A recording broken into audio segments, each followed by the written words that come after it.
Good morning. My name is Kathy and I want to talk about quilting the pictorial quilt.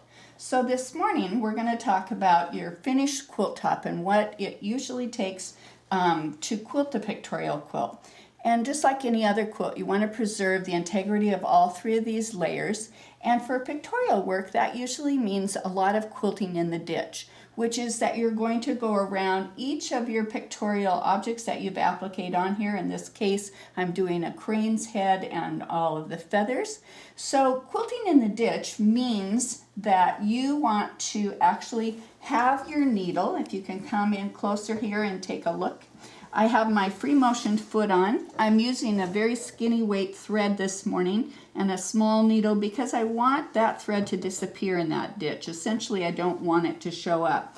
And I'm going to be quilting right along the edge of that top layer. What's ever appliqued on top is what you want to stay off of. You want to be right next to it in whatever the next layer under is. That's quilting in the ditch. You're going to try and stay as close to that edge as possible, in which case that often means that you're going very slowly.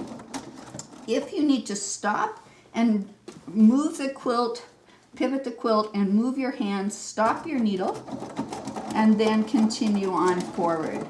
So I'm going right along this red crown of her head, right down onto the beak area here. I'm going to outline this beak, and what that does is essentially it trapuntos up that top image, in this case the beak, away from all those feathers that are underneath of it. On these straight stretches you can go a little faster. Once again, if you need to stop your needle, if you need to pivot and change your hand position. Okay, so I finished coming up the left-hand side of the beak here. And let's just talk a little bit, when I'm not sewing here, just about what I'm trying to accomplish.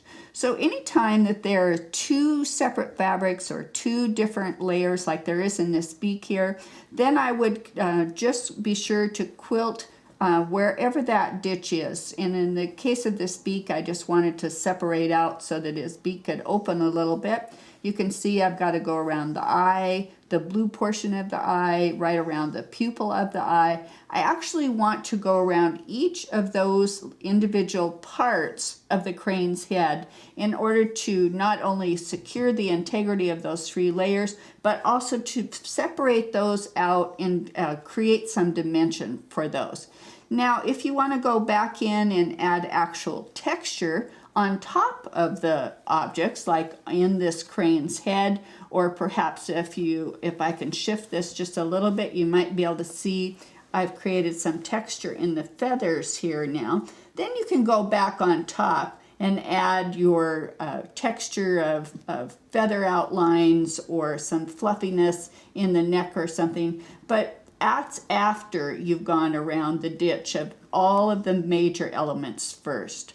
And that will secure your quilt, and it will add dimension to what you've created, and it'll have a beautiful effect. If you just, some of the tips for that are put your needle position down so that when you do stop and want to pivot, that you're, don't skip any stitches.